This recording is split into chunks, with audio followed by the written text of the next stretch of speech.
لله نحمده ونستعينه ونستغفره ونؤمن به ونتوكل عليه ونعوذ بالله من شرور أنفسنا ومن سيئات أعمالنا من يهده الله فلا مضل له ومن يضلله فلا هادي له ونشهد أن لا إله إلا الله وحده لا شريك له ونشهد أن سيدنا وسندنا ونبينا ومولانا محمدا عبده ورسوله أما بعد فأعوذ بالله من الشيطان الرجيم بسم الله الرحمن الرحيم قل ادعوا الله أو ادعوا الرحمن أيما تدعوا فله الأسماء الحسنى صدق اللہ العظیم. قبل اس کے کہ میں اپنی بات شروع کروں میں یہ بتا دینا چاہتا ہوں کہ پروگرام جو منعقد ہوا یہ آپ حضرات کی کوششوں اور محنتوں سے یہ پروگرام آج کا منعقد ہو رہا ہے. اس کے لیے اہل پپرا پور مبارکباد کے مستحق ہیں. اسی کے ساتھ ساتھ جو اصل بات بتانی ہے وہ یہ ہے کہ پروگرام پیش کرنے کے لیے جن علماء کو مدعو کیا گیا ان علماء کو عنوان دینے کے لیے مجھے انتخاب کیا گیا، لیکن جب میری باری آئی تو مجھے عنوان دینے کے لیے اہل محلہ کھڑے ہو گئے اور ایسے عنوان کا انتخاب کیا جس پر میں نے کبھی شاید آپ حضرات کے سامنے گفتگو نہیں کی، اور اس عنوان کا میں ایک ادنا سا مبتدی طالب علم ہوں. ممکن ہے کہ زبان پھسل جائے، اس کے لیے میں آپ حضرات سے بطور خاص دعا کی درخواست کرتا ہوں. دوسری بات یہ ہے کہ اسٹیج پر علماء کرام کی ایک بڑی جماعت، حفاظ کرام کی ایک بڑی جماعت تشریف فرما ہے. بطور خاص استاد محترم قاری احمد اللہ صاحب، استاد کی موجودگی میں نئے عنوان پر بات کرنا، گفتگو کرنا، یہ ایک ادنا سے طالب علم کے لیے اور مشکل ہوا کرتا ہے. بہرحال آپ دعا کریں. بات شروع ہوتی ہے. ہم نے پڑھا قل ادعوا اللہ او ادعوا الرحمن ایما تدعوا فلہ الاسماء الحسنى. تم اللہ کو پکارو اللہ کہہ کر کے یا رحمان کہہ کر کے پکارو. اس کے بہت سے اچھے اچھے نام ہیں، جن ناموں سے بھی تم اسے پکارو وہ سنے گا. جن ناموں سے بھی تم اسے پکارو وہ سنے گا. اچھا، میں نے تو بتایا نہیں کہ جو عنوان مجھے دیا گیا وہ ہے کیا. مجھے یہ بتایا گیا، مجھ سے یہ کہا گیا کہ آپ کچھ ویدوں کے متعلق گفتگو کریں گے. وہ عنوان یہی ہے جو ہمارے لیے بڑا مشکل بن رہا ہے.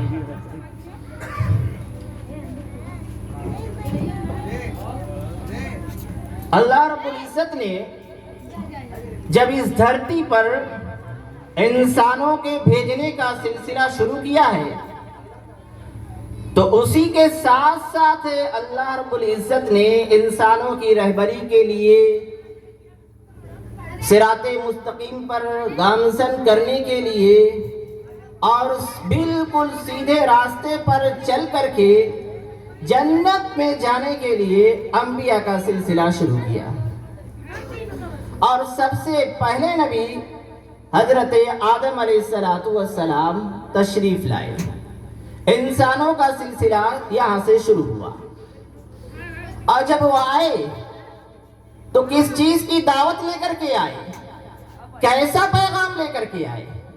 وہ آئے تو لوگوں کو کہا لا الہ الا اللہ. کیا کہا؟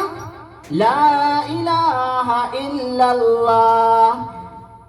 ایکمبرم دوتیا ناستے نیہنا ناستے کنچن. وہ ایک ہی برہما ہے، وہ ایک ہی ایشور ہے، وہ ایک ہی دیوتا ہے، وہ ایک ہی گاڈ ہے، وہ ایک ہی اکیلا تنی تنہا ہے. اس کے جیسا کوئی نہیں. نیہا نا ناستے کنچن، ذرہ برابر بھی اس کے برابر کوئی بھی نہیں ہے. ذرہ برابر بھی کوئی نہیں ہے. یہ دعوت، یہ پیغام حضرت آدم علیہ السلام لے کر کے آئے. پھر انسانوں کے بسنے کا سلسلہ شروع ہوا اور آنے جانے کا سلسلہ شروع ہوا. دوسرے انبیاء کرام علیہ السلام بھی آئے تو وہ بھی اسی پیغام کو لے کر کے آئے اور کہا لا الہ الا اللہ. ایکمبرم دوتیا ناستے نیہا نا ناستے کنچن. ایک ہی برہما ہے، ایک ہی دیوتا ہے، ایک ہی خالق ہے، ایک ہی کریٹر ہے. اس کے علاوہ کوئی نہیں ہے اور اس کے جیسا بھی ذرہ برابر کوئی نہیں ہے. وحدہ لا شریک لہ. ایکم ادوتیم وحدہ لا شریک لہ. اس کے ساتھ کوئی بھی شریک نہیں ہے. یہی پیغام لے کر کے آئے اور یہ مذہب کا نام اسی وقت رکھا مذہب اسلام. یہ مذہب اسلام جو آج ہم جس پر چل رہے ہیں، یہی مذہب اسلام اس وقت بھی تھا. یہ آج کا کوئی نیا مذہب نہیں ہے. جیسا کہ ہم جانتے ہیں کہ 1400 سال یہ پرانا مذہب ہے جو ہر مذہب کے مقابلے میں یہ نیا ہے. نیا نہیں، سب سے پرانا ہے. یہی ہے سناتن دھرم. یہی ہے. حضرت آدم علیہ السلام سے شروع ہوا ہے اور آ کر کے جو مکمل ہوا ہے آخری نبی جناب محمد رسول اللہ صلی اللہ علیہ وسلم کی ذات گرامی پر. یہی مذہب تھا. جب سب کی دعوت وہی ہے، سب کا پیغام وہی ہے، تو وہی مذہب ہے، کوئی دوسرا نہیں ہے.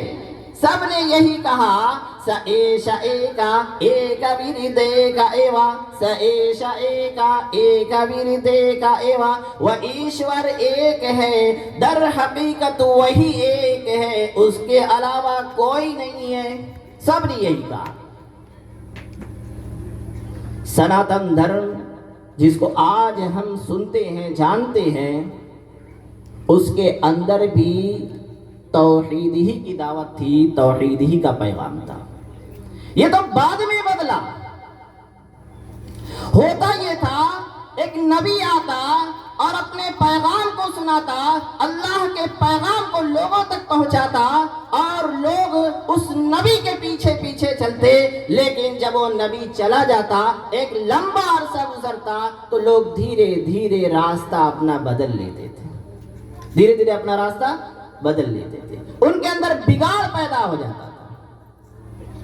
جب بگاڑ پیدا ہوتا تو وہ شرک کی صورت میں پیدا ہوتا. اس کی مثال آج کے دور میں معذرت کے ساتھ کہہ رہا ہوں، یہ قرآن 1400 سال پہلے آیا. یہی قرآن آج بھی پڑھا جا رہا ہے، لیکن 1400 سال پرانا ہو گیا. تو اب دیکھیے اس کے ماننے والوں کے اندر کتنی تبدیلی آ گئی، کتنی تبدیلی آ گئی. اللہ کو مانتے مانتے اسی کے ساتھ ساتھ ہم قبر کو بھی مانتے، پیر کو بھی مانتے، اولیاء کو بھی مانتے. اللہ کے سامنے اسی پیشانی کو جھکاتے اور اسی پیشانی کو ہم لے جا کر کے کسی قبر کے سامنے جھکاتے، کسی اولیاء کے سامنے جھکاتے، کسی پیر کے سامنے جھکاتے.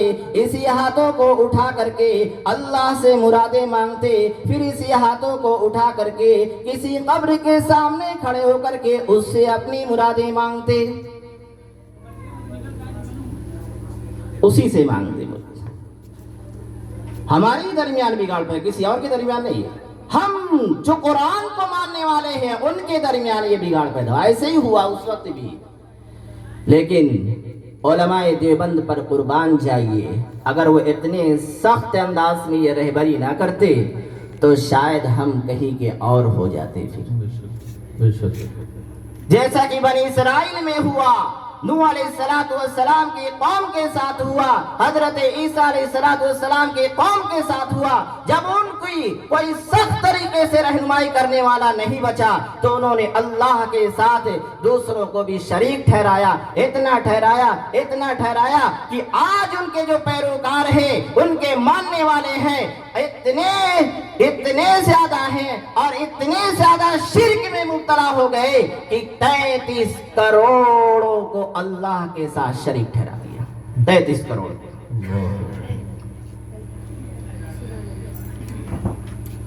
تو ایشور ایک ہے, گاڈ ایک ہے, اللہ ایک ہے. یہ آج جو کن کن میں شنکر ہے, یہ جو نعرہ پایا جاتا ہے, یہ نعرہ غلط ہے. غلطی وہیں سے ہوئی. جن لوگوں کا تعلق اپنے نبی کی سیرت سے ٹوٹ گیا, دور ہو گیا, اپنے نبی کے طریقے سے دور ہو گیا, اپنے مذہبی کتابوں سے ان کا رشتہ ٹوٹ گیا, تو ان کے یہاں اس طریقے سے تبدیلی آتی گئی, اتنی آئی کہ اللہ کے ساتھ 33 کروڑ کو کھڑا کر دیا. ہمارے ہندو بھائی کے ساتھ یہی ہوا. ان کا رشتہ مذہبی کتابوں سے توڑ دیا گیا, کاٹ دیا گیا. تو آج ان کے عقائد اور ان کی فکریں اور یہ سوچ ان کی یہ بن گئی, جبکہ ان کے گرنتھوں میں اتنے معبودوں کا کوئی تذکرہ نہیں, توحید کا تذکرہ پایا ہے. اتنی تبدیلی کے باوجود بھی توحید کا تذکرہ پایا جاتا ہے, اتنی تحریف کے باوجود بھی ایک ایشور کے سامنے پیشانی جھکانے کا تصور پایا جاتا ہے آج بھی. لیکن چونکہ مذہبی کتابوں سے رشتہ توڑ دیا گیا, کاٹ دیا گیا, جس کی وجہ سے اس کی طرف کسی کا ذہن نہیں جاتا, دماغ نہیں جاتا, سوچ نہیں جاتی, اور جو ان کے پیر و مرشد سادھو سنت جو کہتے ہیں اسی پر وہ چلتے ہیں. دیکھیے منتر کیا کہتا ہے. اتھروید کا یہ منتر ہے, س ایشا ایکا ایکا وردیکا ایوا. وہی ایک ایشور ہے, وہی ایک اللہ ہے, وہی ایک گاڈ ہے, اس کے علاوہ کوئی نہیں ہے, در حقیقت کوئی نہیں ہے. یا ایکا اتمشٹوہی, یا ایکا اتمشٹوہی, اسی ایک کی تعریف کرو, اسی ایک کی حمد کرو, اسی ایک کی پرشنسا کرو. یہ انہی کے مذہبی کتابوں سے میں پڑھ رہا ہوں. ایسے ہی جب ہمارا رشتہ مذہبی کتابوں سے کٹے گا اور مذہبی علماء سے اور حفاظ کرام سے, مذہبی لوگوں سے ہمارا رشتہ کٹے گا, تو اسی طرح کا بگاڑ ہمارے اندر بھی آئے گا. قرآنی تعلیمات کو عام کرنے کی جو بات بار بار کہی جاتی ہے, احادیث مبارکہ کی تعلیمات عام کرنے کی جو بار بار کہی جاتی ہے, وہ اسی وجہ سے کہی جاتی ہے. اور غیروں کی نظر جو ہمارے قرآن پاک پر ہے, ہمارے مذہب اسلام پر ہے, احادیث مبارکہ پر ہے, اور بار بار اس کے اندر جو نقص نکالتے ہیں وہ اسی وجہ سے نکالتے ہیں کہ نقص پیدا کر دو تو ان کے علماء کتابوں سے دور ہٹ جائیں گے, ان کے لوگ علماء سے کٹ جائیں گے اور مذہبی کتابوں سے ہٹ جائیں گے. اسی وجہ سے آپ کی کتابوں کے پیچھے غیر پڑے رہتے ہیں.